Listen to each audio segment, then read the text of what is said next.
नमस्कार साथियों, सीईसी गुरुकुल व्याख्यान माला में आपका हार्दिक अभिनंदन। आधुनिक हिंदी साहित्य श्रृंखला के अंतर्गत हम चर्चा कर रहे हैं हिंदी आलोचना को लेकर। आधुनिक काल में जब गद्य की विभिन्न विधाएं प्रकाश में आई, जब विभिन्न गद्य विधाओं में लेखन प्रारंभ हुआ, तो उसी के साथ साथ उसी के समकक्ष आलोचना का भी प्रारंभ हुआ, हिंदी समीक्षा का भी प्रारंभ हुआ। और समीक्षा के क्षेत्र में जैसा कि आप जानते ही हैं कि आचार्य रामचंद्र शुक्ल केंद्र में रहे। उन्होंने आलोचना को एक नया स्वरूप प्रदान किया, एक व्यवस्थित क्रमबद्धता प्रदान की। तो आचार्य रामचंद्र शुक्ल जी से पूर्व जो आलोचक हुए, उनकी आलोचना दृष्टि को सामने रखते हुए शुक्ल जी ने एक नए प्रतिमान बनाए, जिनको सामने रखकर, जिनके आधार पर उन्होंने आलोचना की, तत्कालीन साहित्य की, साहित्यकारों की समीक्षा की। और शुक्ल जी द्वारा जो मानदंड निर्धारित किए गए, वे प्राचीन साहित्य पर, भक्तिकालीन साहित्य पर, रीतिकालीन साहित्य पर तो खरे उतरते थे, परंतु जैसे जैसे स्थितियां बदली, जैसे जैसे समाज में सामाजिक परिस्थितियों में परिवर्तन आया, जैसे जैसे आवश्यकता हुई, साहित्य का स्वरूप बदला, साहित्य के समाज से जुड़ा।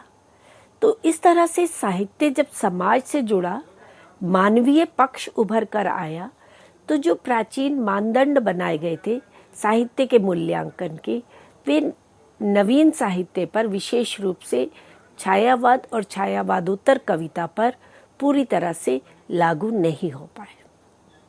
तो आचार्य शुक्ल जी के समकालीन ही आलोचक हुए शांति प्रिय द्विवेदी जी, डॉक्टर नगेंद्र, आचार्य नंद दुलारे वाजपेयी, डॉक्टर रामविलास शर्मा आदि, जिन्होंने पाश्चात्य साहित्य चिंतन का भी अध्ययन किया और भारतीय साहित्य चिंतन का, भारतीय काव्य शास्त्र का भी अध्ययन किया, और दोनों में समन्वय स्थापित करते हुए साहित्य के मूल्यांकन के लिए नवीन मानदंड प्रस्तुत किए। और इनमें मुख्य भूमिका रही आचार्य नंद दुलारे वाजपेयी जी की, छायावादी कविता को साहित्य जगत में प्रतिष्ठापित करने की। तो आज हम बात करेंगे आचार्य नंद दुलारे वाजपेयी जी का क्या साहित्यिक योगदान रहा, उनका जीवन, उनका व्यक्तित्व, उनके कार्यक्षेत्र को लेकर, उनके साहित्यिक योगदान को लेकर ये आज की चर्चा हमारी रहेगी। आचार्य नंद दुलारे वाजपेयी छायावाद के मूर्धन्य आलोचक माने जाते हैं। हिंदी साहित्य के 4 प्रमुख आधार स्तंभ आलोचना के क्षेत्र में माने जाते हैं। आचार्य रामचंद्र शुक्ल, हजारी प्रसाद द्विवेदी जी, नंद दुलारे वाजपेयी और डॉक्टर रामविलास शर्मा। तो उनमें आचार्य नंद दुलारे वाजपेयी इस विषय में विशेष रूप से महत्वपूर्ण थे, और वे एक निर्भीक संपादक एवं पत्रकार के रूप में सामने आते हैं।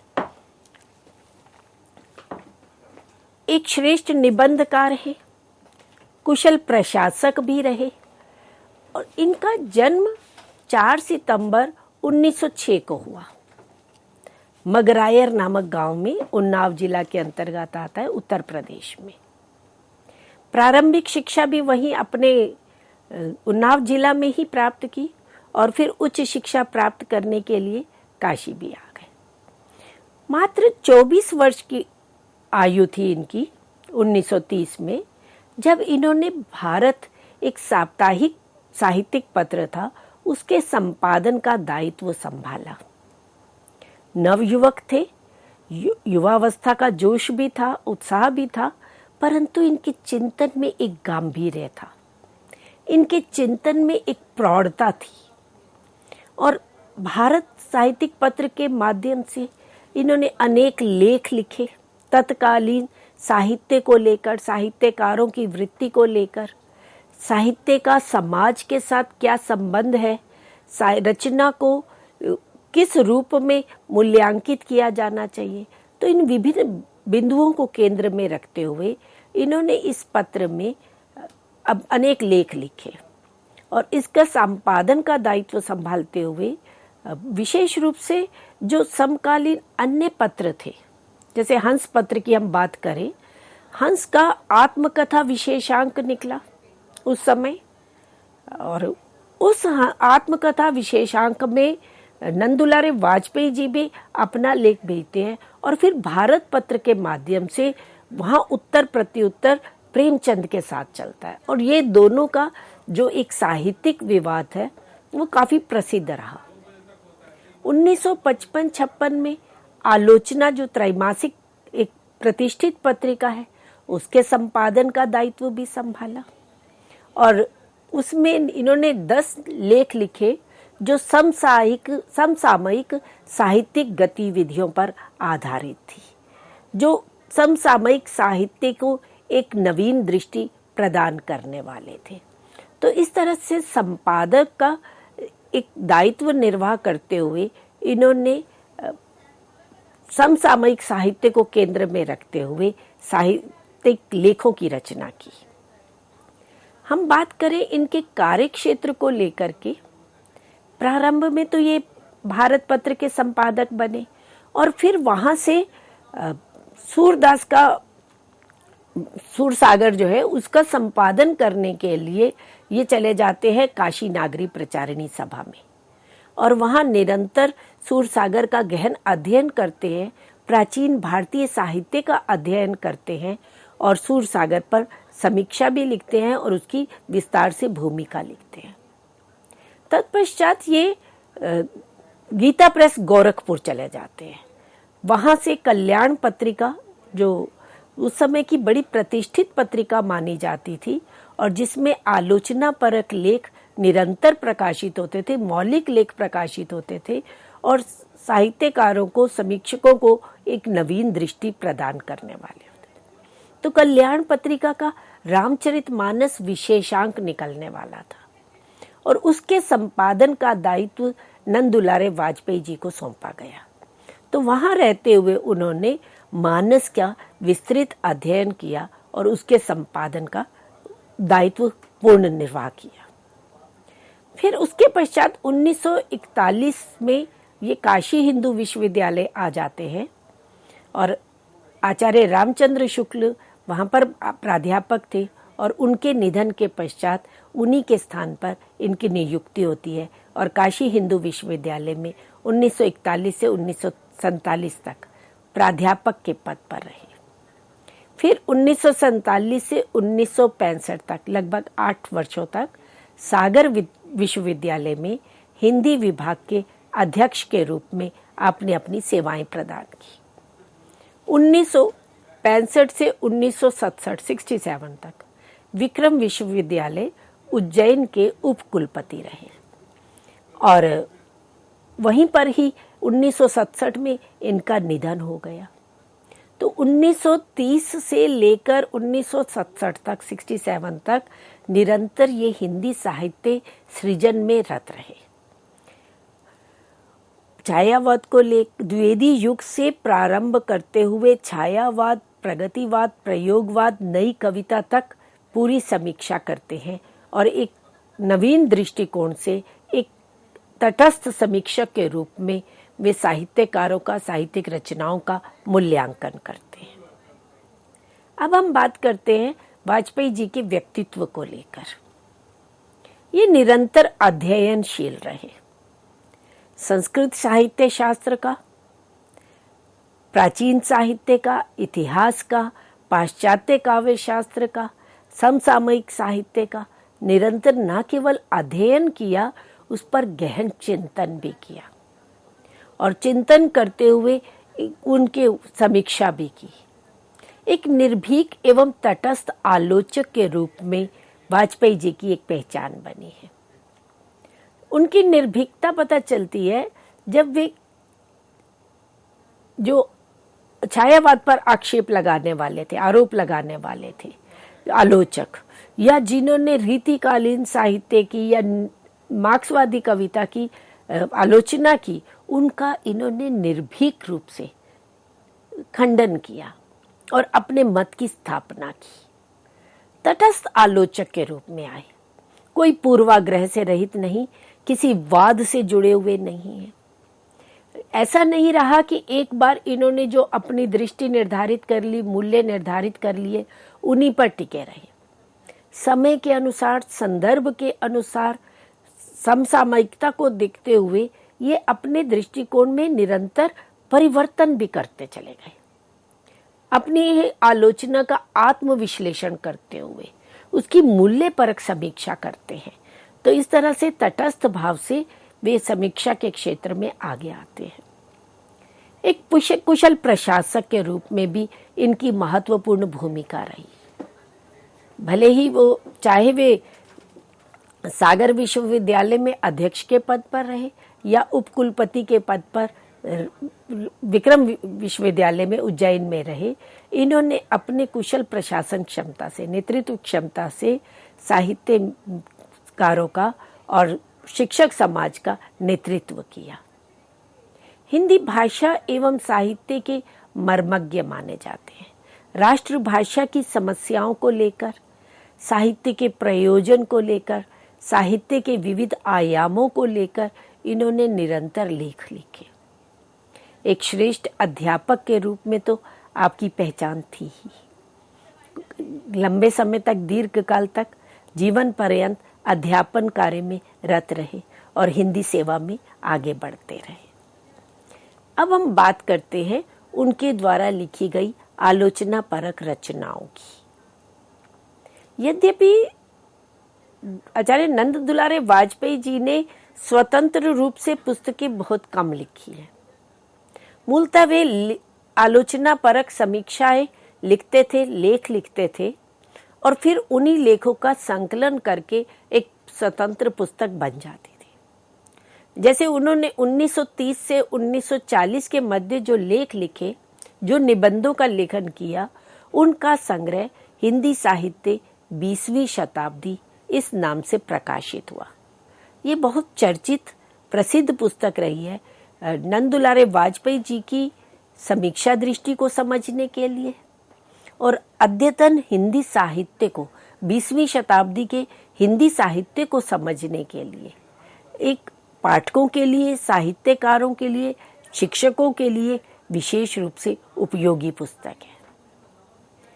प्रारंभिक रूप में जब नंद दुलारे वाजपेयी जी ने लेखन प्रारंभ किया, प्रारंभिक जब लेख उन्होंने लिखे तो उनमें प्रगल्भ भावोन्मेष था, भावों की वृद्धि थी, भावों के ऊपर उनका बल था, भावों के प्रगल्भता दिखाई देती है।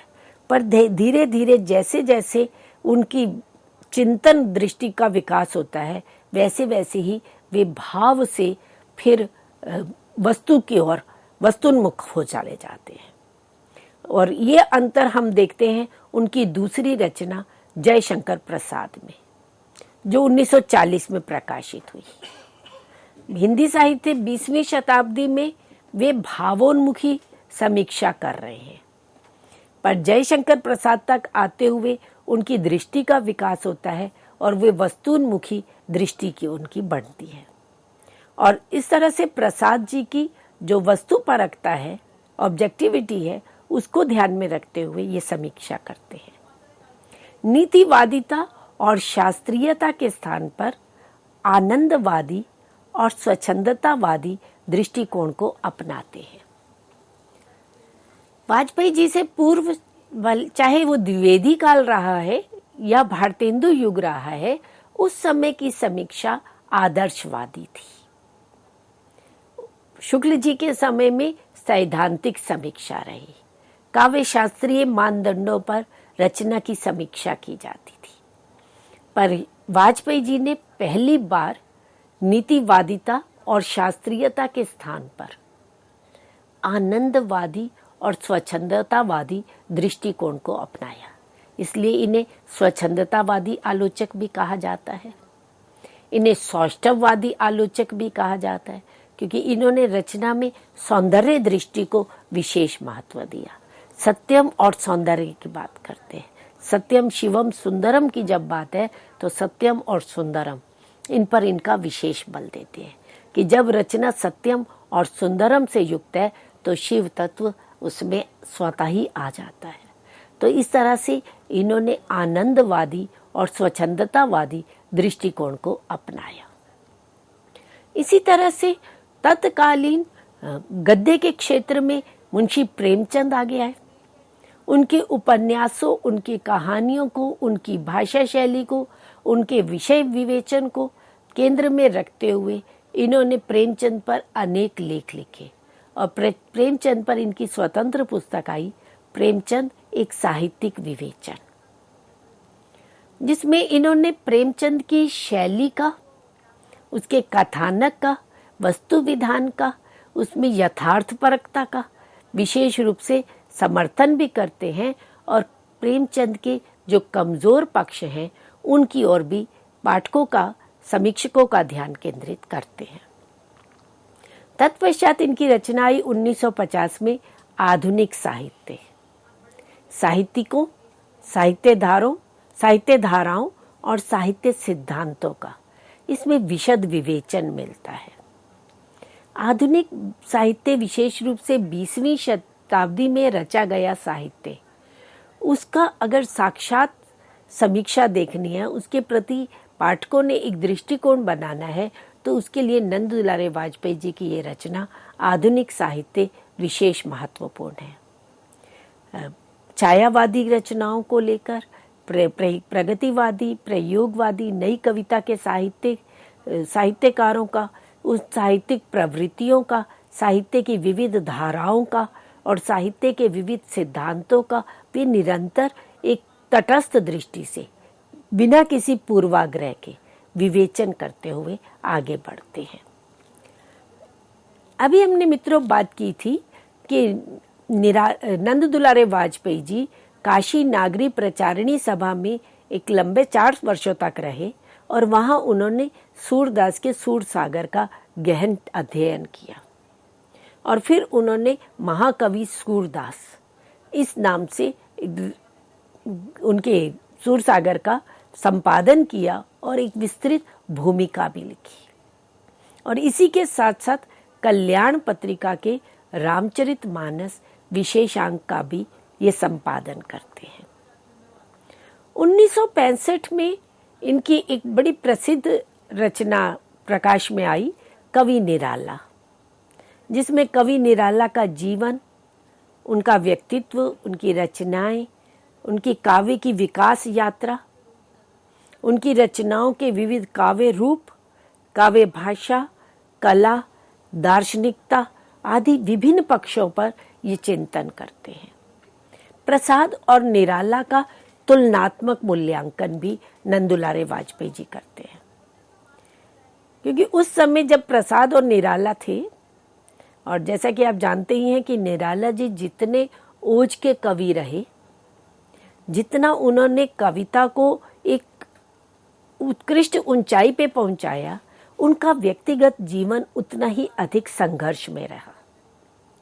मानसिक और शारीरिक यंत्रणाओं को ही नहीं झेलना पड़ा, आर्थिक कष्टों से भी, आर्थिक तंगी से भी का भी उनको सामना करना पड़ा और अंतिम अवस्था तक तो आते आते तो वो बड़े विक्षिप्त हो गए थे, परंतु अंतिम चरण में उनकी जो रचनाएं हैं वे उत्कृष्ट भाव जगत से प्रेरित होकर के लिखी गई है। तो निराला को की रचनाओं को देखते हुए और प्रसाद के साहित्य को देखते हुए साहित्य जगत में एक ये विवाद उठा कि निराला और प्रसाद दोनों में श्रेष्ठ कवि कौन है। इस पर नंद दुलारे वाजपेयी जी ने एक निबंध लिखा, प्रसाद और निराला, और दोनों की तुलना करते हैं। जब दोनों की तुलना करते हुए देखते हैं तो वहां वे इस निष्कर्ष पर पहुंचते हैं कि कवि प्रसाद की जो दृष्टि है वे मानसिक द्वंद्वों से युक्त है, अंतर्वृत्तियों का वहां प्रकाशन है, जबकि कवि निराला की जो दृष्टि है वे मानवतावादी अधिक है। उसमें मानवीयता का स्वर, संस्कृति का स्वर अधिक प्रबल रूप में आया है। तो दोनों की अपनी भिन्न भिन्न मनस्थिति है, भिन्न भिन्न वैचारिक दृष्टि है। तो प्रसाद को कम आंकना या निराला को कम आंकना ये नहीं है। दो अलग अलग दिशाएं हैं, दो अलग अलग चिंतन श्रेणियां हैं जिन पर दोनों कवि उत्कृष्ट रचनाओं को देते हैं। एक और निराला की राम की शक्ति पूजा, तुलसीदास, सरोज स्मृति आदि रचनाएं आती हैं, तो दूसरी ओर प्रसाद, आंसू, झरना, लहर से होते हुए कामायनी तक एक आनंदवाद की सृष्टि करते हुए दिखाई देते हैं। तो दोनों की तुलना नहीं की जा सकती। तो ये निबंध उनका बड़ा प्रसिद्ध निबंध रहा नंद दुलारे वाजपेयी जी पर, जिन पर उन्होंने दोनों कवियों के शिल्प को लेकर, कथा वस्तु को लेकर के, उनकी कलात्मक सौंदर्य को लेकर के, उनकी विचारधारा को लेकर के मूल्यांकन प्रस्तुत करते चले जाते हैं। इसी तरह से जब वाजपेयी जी का निधन हो गया तो उनके बाद भी उनकी अनेक रचनाएं उनके शिष्यों द्वारा प्रकाशित की गई। उनके अंतिम जो रचनाओं में था वो वैसे 1955 में प्रकाशित हुई नया साहित्य नए प्रश्न, जिसमें उनका सैद्धांतिक पक्ष प्रमुख रूप से प्रस्तुत हुआ है। उनकी सूरदास रचना हम देखते हैं, निराला देखते हैं, प्रेमचंद आदि रचनाएं देखते हैं, उनमें व्यावहारिक पक्ष है, वहां वो व्यावहारिक समीक्षा करते हैं। पर नया साहित्य नए प्रश्न में वे सैद्धांतिक पक्षों को प्रमुख रूप से केंद्र में रखते हैं। और इस पुस्तक की भूमिका 29 पेजों की है, जिसमें उन्होंने निकष नाम दिया है। और ये पहली ऐसी रचना है, यहाँ तक कहे कि हिंदी साहित्यिक जगत में ही ये एक नवीन और बेजोड़ प्रयोग है, जब वाजपेयी जी के निजी समीक्षा कार्य का आत्मविश्लेषण हुआ है। अब तक उन्होंने 1955 से नया साहित्य नए प्रकाशन से पूर्व उन्होंने जो समीक्षा की, जो आलोचना दृष्टि उनकी रही, उसका वे स्वयं आत्मविश्लेषण करते हैं। इसलिए कहते हैं कि उनकी दृष्टि निरंतर परिवर्तित होती रही है। जैसे जैसे साहित्य परिवर्तन आया, सामाजिक परिस्थितियों में परिवर्तन आया, वैसे वैसे इनकी दृष्टि भी परिवर्तित। ये नहीं हम कह सकते कि उनकी कोई एक दृष्टि निश्चित नहीं रही। मूल केंद्र में उनके साहित्य रहा, समाज रहा, मानव जीवन रहा। उनको आधार केंद्र में रखते हुए वे समीक्षा करते हैं, और जो समीक्षा उन्होंने की उसका आत्मविश्लेषण वे इस निकष नाम से इस नया साहित्य नए प्रश्न की भूमिका में करते हैं। अरस्तु से लेकर अद्यतन सैद्धांतिक विकास का स्वतंत्र और मौलिक चिंतन हमें इस पुस्तक में दिखाई देता है।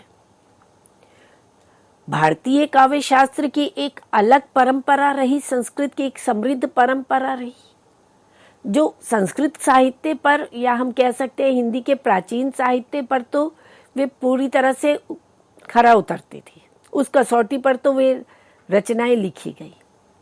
परंतु परवर्ती काल में जैसे जैसे नवीन विधाएं आई, जैसे जैसे सामाजिक स्थितियों में परिवर्तन आया, तो शिक्षा का विकास हुआ, तो साहित्यकार पाश्चात्य समीक्षा से, पाश्चात्य साहित्य से भी प्रभावित हुए।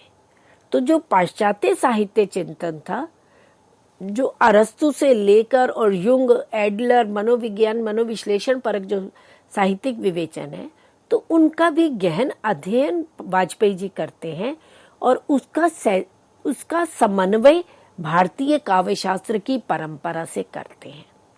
और नया साहित्य नए प्रश्न में वे पाश्चात्य सैद्धांतिक चिंतन को भी देते हैं और भारतीय चिंतन परंपरा को भी प्रस्तुत करते हैं। तो इस तरह से सैद्धांतिक समीक्षा की दृष्टि से यह पुस्तक महत्वपूर्ण है। जब वाजपेयी जी का निधन हो गया, तो उस समय तक उनकी अनेक समीक्षा परक लेख थे, निबंध थे, जो विभिन्न पत्र पत्रिकाओं में प्रकाशित हुए थे। तो उनका संकलन करके परवर्ती काल में उनकी मृत्यु के पश्चात वे भी प्रकाशित हुए। 1976 में कवि सुमित्रानंदन पंत, इस नाम से उनके लेखों का संकलन करते हुए पुस्तक का प्रकाशन हुआ। 1976 में ही नई कविता का प्रकाशन हुआ। 1977 में रस सिद्धांत, 1978 में साहित्य का आधुनिक युग, ऐसे ही 1978 में ही आधुनिक साहित्य सृजन और समीक्षा, इसका प्रकाशन हुआ, और रीति और शैली 1979 में। और इनकी जितनी भी रचनाएं थी, जितनी भी इनकी प्रकाशित रचनाएं थी, उन सब का संकलन करके 8 खंडों में नंद दुलारे वाजपेयी रचनावली नाम से संपादन किया गया 2008 में, जो प्रकाशित हुई। और इसके संपादक वाजपेयी जी के ही शिष्य विजय बहादुर सिंह थे। और ये पुस्तक 8 खंडों में जो रचनावली है, अनामिका प्रकाशन दिल्ली से ही प्रकाशित हुई। अब हम इनके साहित्यिक अवदान की बात करें तो छायावाद को प्रतिष्ठित करने में इनकी अग्रणी भूमिका रही है। हिंदी कवियों की बृहत त्रयी के रूप में प्रसाद, निराला और पंत को स्थापित करने का श्रेय वाजपेयी जी को जाता है। और इनकी समीक्षा को देखते हुए इन्हें सौष्ठववादी, रसवादी, छायावादी, स्वच्छंदतावादी आलोचक कहा जाता है। वाजपेयी जी ने छायावादी काव्य का गहन और सूक्ष्म विश्लेषण किया।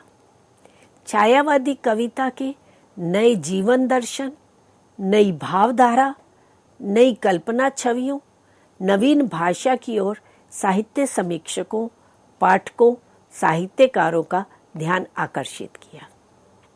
छायावाद पर अनेक आक्षेप लगाए गए।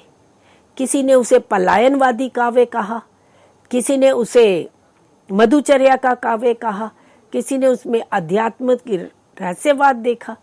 तो उन आलोचकों के आक्षेपों का खंडन करते हुए वाजपेयी जी कहते हैं कि खेद और आश्चर्य की बात है कि हमारे कतिपय समीक्षकों ने इस अत्यंत सीधी और सच्ची बात को समझने की चेष्टा ही नहीं की कि हमारे इस युग के साहित्य की मुख्य प्रेरणा राष्ट्रीय और सांस्कृतिक है।